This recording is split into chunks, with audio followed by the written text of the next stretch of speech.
We are privileged to introduce our next speaker. So Vijay is our next speaker, and he's speaking on the benefits of digitization on the economy and taxation. In fact, his profile is so long. If I want to pull up everything, that would take some time also again from us. But Vijay, as we all know, is a practicing chartered accountant by profession. In practice, for the last 25 years, he has done a lot in the sector of tax with the Indian economy, and he received his educational qualifications. He has a BCom, LLB, LLM, FCA, MBA in finance, CMA from Australia, and it goes on and on. He has obtained certification in forensic accounting as well. He is practicing in the field of direct taxes appellate and with the fraud investigations, apart from the routine practice of chartered accountancy.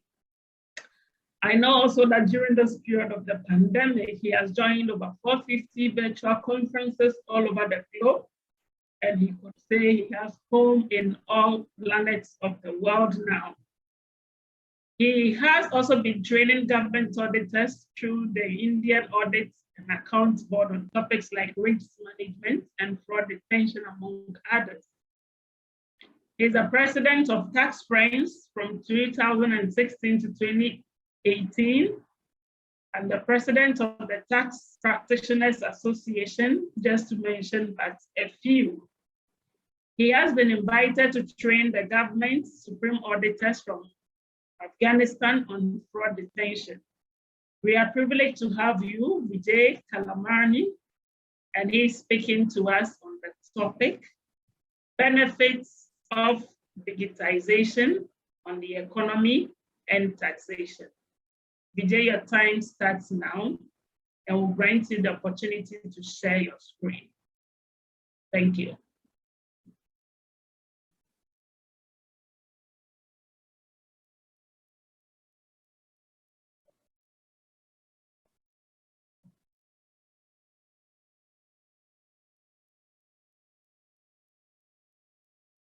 Please, you are on mute, Vijay.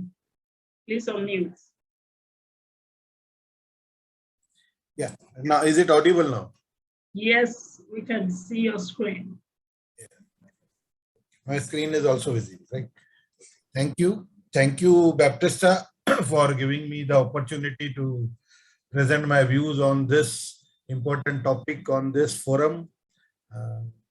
Friends, when Baptista asked me, we would like to give it on this topic. In fact, I was also thinking how better to go about, but because of her encouragement, I have taken up this topic.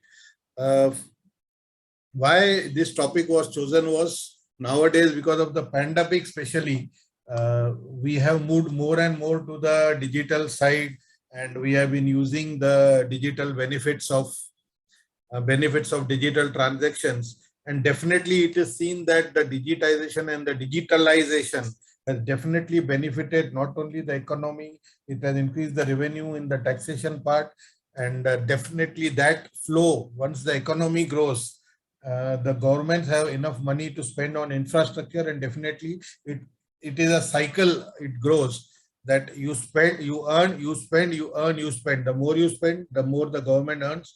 Because of the infrastructure, more and more opportunities are created. So we would just look in brief what are the benefits. We would just start with the digitization. Digitization, if you just go by the normal definition, this dictionary definition, it says it is nothing but conversion of analog information into digital information. It has also been defined as the process of converting information from a physical format into a digital one. That's normally we earlier used to issue physical invoices, physical receipts. We used to have physical bank statements. Now everything is converted to a digital one. That is technically digitization. And digitization is the step to digitalization.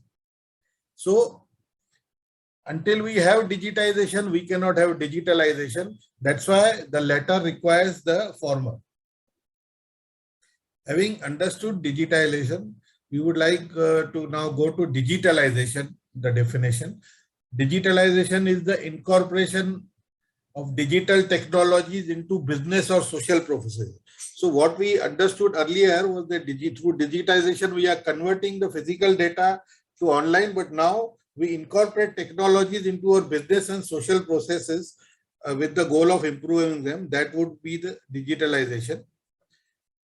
It can also be defined as the use of digital technologies to change a business model and provide new revenue and value producing opportunities. It is the process of moving to a digital business. Earlier, we used to do physical this thing. We used to contact online and through phone and get the customers, get the orders through fax and all that. Now everything is online. You have a website. Customers see your website. They place their orders online. You can check your stock, you can confirm the deliveries, you can process the deliveries, and they are delivered through the online process. Many online or even physically, the process is online, so you have a track, and then the customer also has a track of where and how his material is reached. It becomes easier. Having understood the digitization and digitalization, we would now try to understand what is a digital economy, because this is ultimate aim, that the economy, digital economy has to grow and the nation has to grow along with it. So the digital economy is the worldwide network of economic activities, commercial transactions and professional interactions that are enabled by information and communication technologies. So it can be summed as economy based on digital technologies, the economy which runs on digital technologies. Like in India, in the last few years, we have gone digital, especially in the pandemic. We have gone a lot into digital banking. We have started using online wallets and all that. UPI, the unified payment interface technology that India has used, has recently crossed $100 billion in this month itself, October month itself. And during these 10 months, we have crossed more than $800 billion, which earlier in the previous year, it was only $500 to $600 billion during the whole year. So in 10 months, we have crossed around $800 billion. And we are still growing to be, maybe by the year end, we would be crossing $1 trillion of digital transactions through the UPI mode, that is the unified payment interface. So digital economy thus is a network of economic activities through the use of information technology, and it transforms the style of conducting business. The term digital economy originated in Japan in 1990s when a professor had coined this term for a book. So although it's a very old term, but slowly it took time for the economists to take over and grasp it. And now even the so-called underdeveloped or developing economies have started taking benefit, and a country like India has grown very fast, which we will be looking the benefits in the future in some time. The basic three main components of a digital economy, according to Thomas Messenberg, are e-business infrastructure, and e-commerce. So we can understand the three components are e-business, that all the business going electronic. E-business infrastructure, all the infrastructure is online. That's your websites are there, the backend processes, the servers and all that are there. And the e-commerce that we do, that's the electronic commerce. And World Economic Forum has a network readiness index called the NRI. They said that is the key indicator of how the countries perform in the digital world. So it has been tracked. Through the network readiness index. It is a key indicator of how the countries are performing in the digital world. Now we will try to understand the benefits and the drawbacks. So the benefits are, it helps in globalization because we enter a global economy through the digitalized economy. We have a global market, the net World Wide Web, as we call it. You can easily approach and you can easily connect. The international people can easily connect to you. They need not have your numbers and they need not search for your fax numbers and all that. They just go to your website, look at your products, and they can easily connect to you. Innovation, definitely because of the technology used, it has brought in innovation. You have new ideas to sell your product, to market your products, to grow your business, and more money is being invested in innovation. Growing e-commerce, because of the globalization and the innovation part, the e-commerce is growing, the businesses are growing. And now we also have something called as the digital currencies, which we all know about the cryptocurrencies, although it is a bit doubtful and debatable whether to use in cryptocurrencies and all that. I would not be going into that because that needs a full lecture on that. So it has brought in digital currencies for payments. The speed of execution has increased because of the online technology. The speed of execution, your business transactions, they have all increased. The drawbacks, definitely the biggest drawbacks is because everything is online. The risk of fraud and crime has increased, because howsoever safeguards you may have, there's always a 10 to 20% risk of working online. There's always a risk. You cannot have 100% safety online and security online, howsoever good procedures you may be having. We have seen the biggest of the website, the biggest of the business organizations being attacked and hacked. So it always leads to it. In fact, even the crypto part, you can say, is a fraud. It can be turn out into a fraud because many of the cryptocurrencies, you would never even know the originators. Yes, some are trackable, something, that's what I'm saying. It's a debatable thing. We have to look into it. Then higher rate of obsolescence, because the technology changes fast. Technology keeps on changing faster. So obsolescence is more, you have to be updated. Many a times you might have invested in a technology and you get to know by the time you are ready, you get to know that the technology is obsolete and you need to switch over to a new thing. It also leads to cyber warfare. We have seen in corporates data hacking and misuse of this thing. So cyber warfare is another drawback of digital economy. Then we have an information overload. Many a times to search a thing, it becomes difficult to find out what we need actually.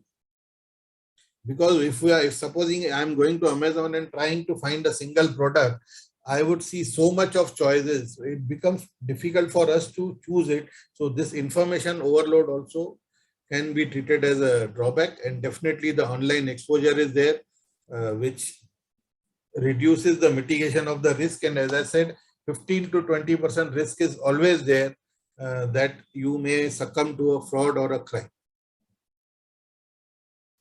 What are the modes of digital transactions in a digital economy? Our pay wallets like GPay, Amazon Pay, Paytm, and etc. These are in India. Amazon Pay, GPay is famous across.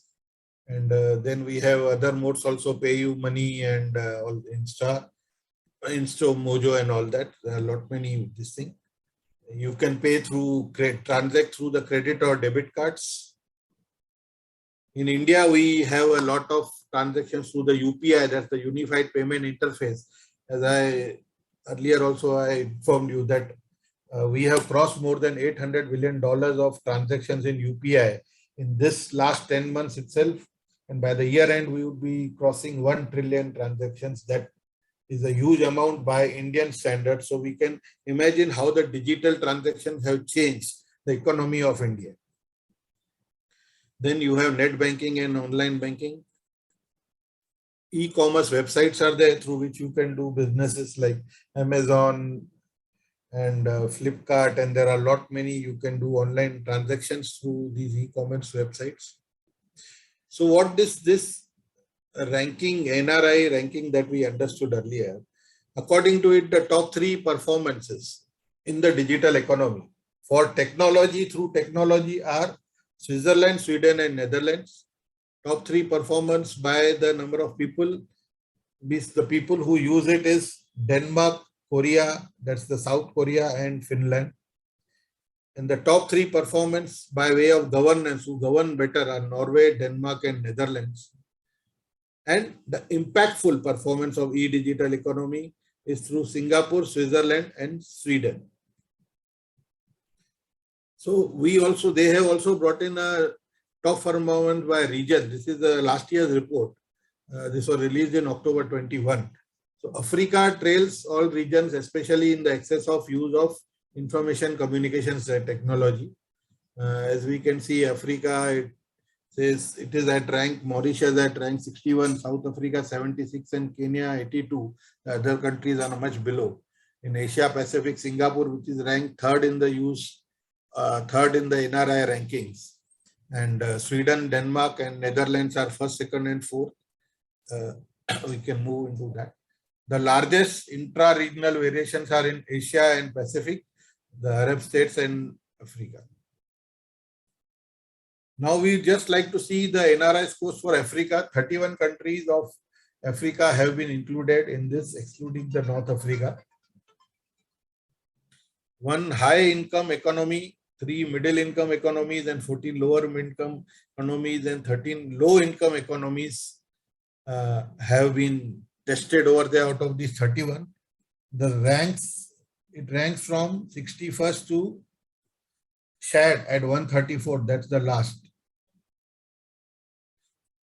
The main strength of governance, including the information communication technology related regulation, and the main weaknesses of Africa that I have found in the NRI rankings is people's access and use of intercommunication technologies because of maybe various reasons like data availability, low network bandwidth, and all that. So that these are the issues. And the key message is that the NRI 2020 report gives: digital transformation needs to be system-wide. Digital transformation may create new forms of digital divides. Now earlier we had other type of regional divides. Now it can be digital divides across the globe. Then trust and security are central to successful digital transformation. The COVID crisis definitely has accelerated digital transformation, as I gave you the example of India and many other developing countries, including Africa. They have moved to digital transformation because of COVID pandemic. The education and reskilling are critically important for successful and sustainable transformation, because we need to educate people how to mitigate risk, how to avoid risk and do not fall in the trap of frauds and all. The digital transformation can help accelerated implementation of SDGs, and digital transformation can help build global cooperation and redefine globalization. As we have earlier discussed, that it leads to globalization. It will help build a global cooperation because now countries can cooperate more with each other because the security risks are common for everybody. Now we come to our today's topic, that is the benefits of digitization. That we could know only, so that's why we had to understand the history part first. So benefits on the economy, higher revenue collections. Because of the digitization, now people are doing online transactions, so everything is transparent, everything is being declared. Once this is declared, the tax collections increase, so the revenue collections are higher.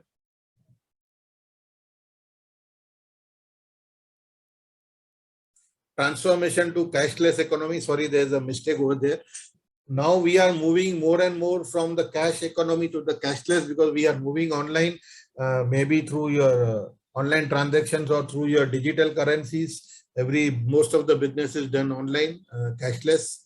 Then that ultimately leads to increase in GDP. India is one of the top 5 GDP growth countries in the last year, and it is projected to be in the top 3 in the next year. So this is the growth that has happened. India earlier was considered as an underdeveloping economy, but now we can see because of this digitalization of the economy, our GDP has increased. Then it definitely curves on the unaccounted transactions. So what happens is, earlier there used to be tax avoidance and tax leakages. There were a lot of unaccounted transactions, cash generations. Now because of online, you have to declare, and once you declare, everything goes accounted, everything is accounted, and everything becomes part of the official GDP, and it helps the country grow. Greater transparency and accountability. It increases the transparency and accountability of the businesses of the nation, because now the governments also are accountable, because now earlier they used to say we are not getting enough revenue. Now they cannot say they will get enough revenue, so they have to be accountable for spending on the economy and spending on the public. So they need to now justify wherever they are spending. These are the GDP signals as we see. Top 110 in, as I told you, India is amongst the top 5. These are the top 10 countries we can see in dog den. Canada, USA, you have India, China. This top 10 rankings are here. US is the top most anyhow, everybody knows, with 25.2% of the GDP. China is following second with 17.8% of the GDP. These are the 21 rankings.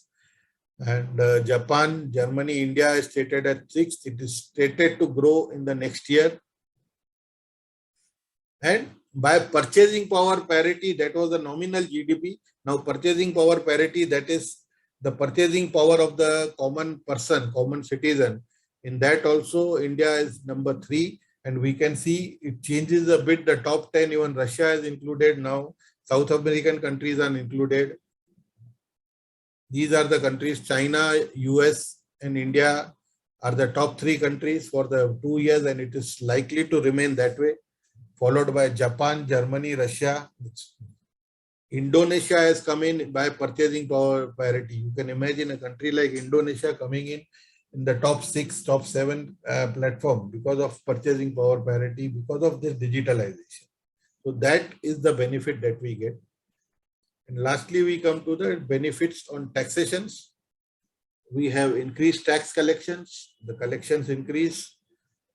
The lower rate of tax avoidance, as I discussed earlier, tax leakages and tax avoidance are lower. So people are forced to pay taxes because of the online transactions. Their incomes are generated online, so they cannot avoid. Everything is received in through the proper banking channels. So they have to declare and pay more and more taxes. There's a automatically control on leakages the moment you have low rate of tax avoidance.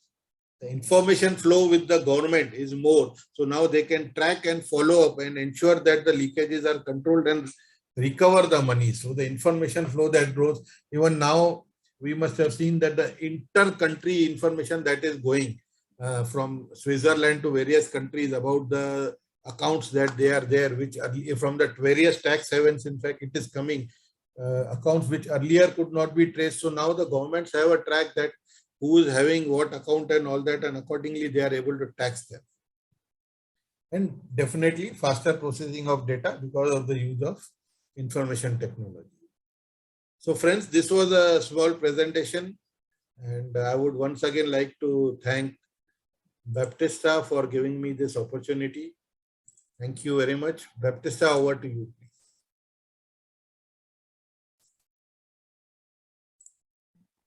Thank you so much, Vijay. That was awesome. We would want to pick up some few questions and clarity now from the members of the conference. Any questions we have on digitization and taxation? How do we link up all these for the future? So Vijay, question we received from other platforms. The first question coming in is asking, so the world is now moving online, everything is moving online. What are the risk elements we need to be very careful about? Where do we start taking it from? Thank you. As I stated earlier, that the risk is always there because you cannot mitigate fully the risk because everything is online. So whenever you are doing transactions, you first safeguard that you are not doing from a public platform. Ensure that your network security is there. The Wi-Fi that you are using are safe. The systems that you are using are safe. Ensure the security. The servers that you are using, you have to do a thorough background check of the online servers that you are doing. If you are using the online drives and all that, please ensure that there's a security check on the thorough audit has been done on the servers. And that way you can mitigate the risk, friends. 100% risk will never go. Please take note that you cannot avoid 100% risk. Risk will always remain.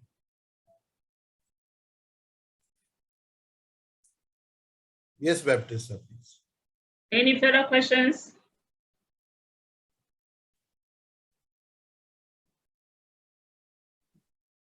So currently you could see that because a lot more people are doing business online, the issue of fraud is also increasing. And this is causing a lot more people to be afraid to even using most services online. For example, some people are just having that phobia when they have to key in their credit card information into buy things online. So this issue of fraud and online digitization is very important for all of us for the future.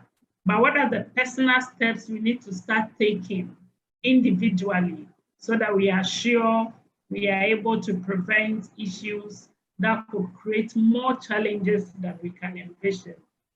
So Vijay, if you can take that for us, please.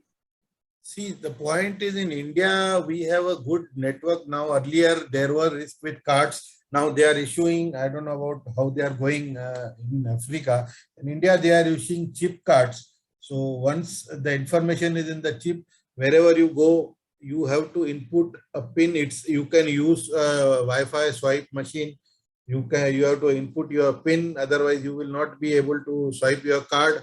And whenever even you are using online, the OTP comes to your mobile number. So nobody can use your card online, because the moment you punch your card, you put in your details, you get a OTP on your phone, you immediately get to know that this transaction has happened. And moreover, nowadays, that what we have seen in India, I'll give you my example. Just 4 days back, I had online put in one transaction last year.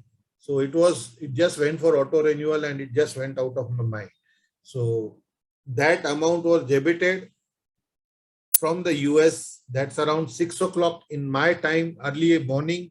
I immediately got a call from the credit card company confirming whether I had done that transaction.